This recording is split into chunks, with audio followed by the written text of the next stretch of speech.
All right, if you don't know anything else about me by now, I always tell the truth, period. And it's time to tell the truth about Deion Sanders, and that's what I want to do in this video. And before I get into it, let me say this at the beginning. No, I don't hate Deion Sanders. I grew up worshiping Deion Sanders, watching him play for the Braves and the Falcons and the other NFL and Major League Baseball teams he played for. I thought he was one of the best athletes this earth has ever seen. I mean, he's just unbelievable what the guy could do. The prime time, the dancing, the showboating. I mean, I ate it up. I loved Deion Sanders. And I love Deion Sanders now. But we need to talk about Deion Sanders as a head football coach in general, and in particular as a head football coach at Colorado, and expectations, some of which are way out of whack based off of what they should be. Before we get into that, though, the NFL playoffs are coming up this weekend. The divisional rounds, we had the wild card last week. I know a lot of you aren't into the NFL. Fine. I'm going to watch some NFL. In fact, I'm going to live stream the 6 o'clock game on Sunday over on Patreon. But speaking of the NFL playoffs, today's sponsor. You know, most people on this channel are absolute, just diehard college football fans and spend a ridiculous amount of time watching college football every single season. That definitely applies to me. It seems like basically every Saturday from August to January, I'm sitting in front of a TV every Saturday from 10 in the morning till about 2 in the morning just watching college football. Unfortunately, that doesn't leave me a lot of time to watch pro football during the college football season. Well, now that the college football season has come to an end and the national championship game has been played, guess what? That leaves me some time for pro football now. And that's where today's video sponsor comes in, DraftKings. The first round of the playoffs was actually last weekend, so the field is getting smaller and we're getting even closer to crowning this year's champion. Speaking of winning, DraftKings is giving all new customers a winning offer. Sign up on DraftKings Sportsbook using the promo code Uncle Lou. Make any $5 wager on any of the playoff games this weekend, and DraftKings is going to give you $200 in bonus bets. You heard that right. Create an account, sign up with the promo code Uncle Lou, and they're going to give you $200 in absolute free bets after you place your first $5 wager on any playoff game. DraftKings offers tons of ways to win, including single games, parlays, and yes, same game parlays. Tons of ways to win over on DraftKings.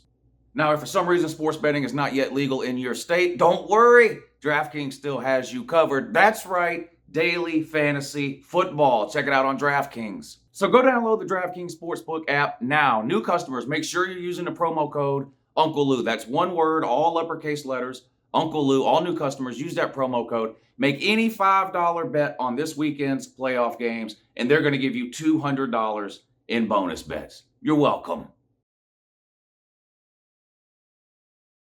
Okay, here's the thing with Deion. I understand why he's getting all the attention he's getting. He's prime time.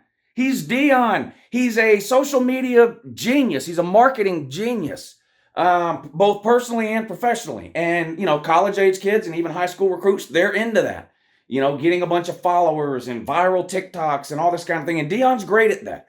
So if he can't do anything else, he's going to get a bunch of attention. He's just good at it. It just comes second nature to him. So I get all the attention that he's getting, okay? But when it comes to talking about Colorado as a football team, we got to start being honest with ourselves here. Colorado is going to be absolutely horrible this year. Terrible. Deion Sanders is not some type of miracle worker, okay? First of all, I'm not convinced he's a great head football coach. The guy's been at HBCU for a couple of years. A huge jump up now in competition to the Power 5. Let's see how he does. I'm not saying he's not a good head football coach. I'm saying I'm not convinced he is because of 2 good years at Jackson State. I'm just not convinced of it. I'm going to have to see it at the Power 5 level. And, the sort of the transfer portal thing that's going on now, that's not sustainable to build a program, in my opinion. It's just not. It's going to have to be recruiting. And I would be absolutely shocked if Deion Sanders ever has a top 10, even top 20 recruiting class at Colorado. We need to temper our expectations when it comes to Deion Sanders in Colorado, because all these people running around worshiping at the altar of Deion Sanders, claiming he's fixing to take over the Pac-12 and win 8 or 9 games this year, what are you going to say when he doesn't do that? Because he's not doing that. I mean, he's just not. Take a look at the schedule. I'm put it up on the screen. I'm not going to go through this game by game because I go through schedules game by game later in the offseason. And I'll give you my exact prediction for Colorado later in the offseason. After the spring games is usually when I start doing that. But I just want you guys to look at this schedule and ask yourself, Does it matter who the head coach is this season? Knowing what you know about Colorado and what Deion's going to be able to do in one off season in terms of practicing and transfer portal additions and things like that, look at this schedule, think about what you know about Colorado, and ask yourself if you think that's a bowl team you're looking at with that schedule. Because the answer is no. It's not even a bowl team. Stop with the 8, 9, 10 wins and winning the Pac-12. I get it. You love Deion Sanders. I get it. It was a great story that he went to an HBCU and he helped them out a ton.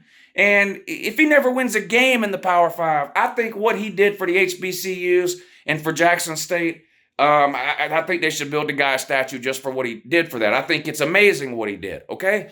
But he got one great recruit in Travis Hunter, who's followed him now to Colorado, and he's gotten some additions in the transfer portal. But that schedule, he's not making a bowl game with that schedule. Let's start with the non-con. They play TCU, Nebraska, and Colorado State. That's 1-2. That's a 1-2 start. You got Oregon, you got Utah, you got UCLA, you got Southern Cal. Those are a lot of losses on that schedule. He's not making a bowl game in season 1. So if you really, really love Deion Sanders, and there's nothing wrong with really, really loving Deion Sanders, and you want him to succeed, don't place expectations on him in year 1 at Colorado that are impossible to meet. They're not getting anywhere close to 8, 9, or 10 wins with that schedule. It's just not happening. The Pac-12 was better in 2022 than it has been in a long time. You had 4, 5, possibly 6 legitimately good teams. I didn't say great. Okay, I didn't say playoff caliber. But they had 4, 5, 6 legitimately good teams, which is better than they've done in a long, long time. Southern Cal, top 10 team. Oregon, top 10 team all season. Utah, top 10, top 15 team all season. Oregon State, top 15 team. UCLA, a lot of time in the top 25. Washington, top 25 team. And all of those teams have quarterbacks coming back. Oregon, Bo Nix is coming back at Oregon. Caleb Williams is coming back at Southern Cal. Michael Penix is coming back at Washington.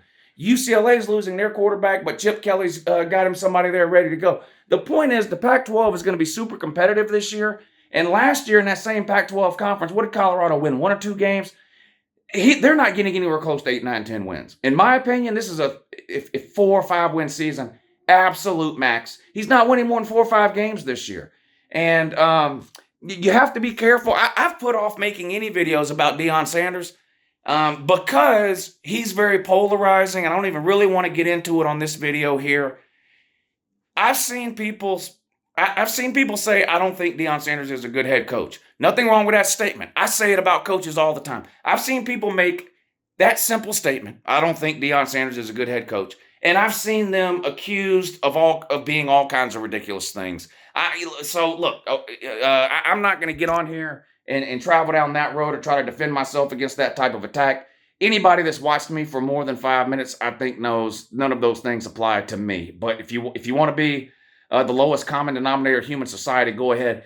I'm not anti-Deion, but Colorado's not going to have some kind of great season in Deion's first year. It's not going to happen. Maybe a year, 2 years, 3 years down the road, if he's still there at Colorado, he can build something up and make Colorado into a respectable team and program. But right now, they're an absolute toilet bowl, Colorado. And inserting Deion Sanders there is not going to suddenly turn that program upside down in year 1, where they're going to go from winning 2 or 3 games a year to only losing 2 or 3 games a year. It's not going to happen. I put the schedule up on the screen. You saw it. There are a ton of losses there.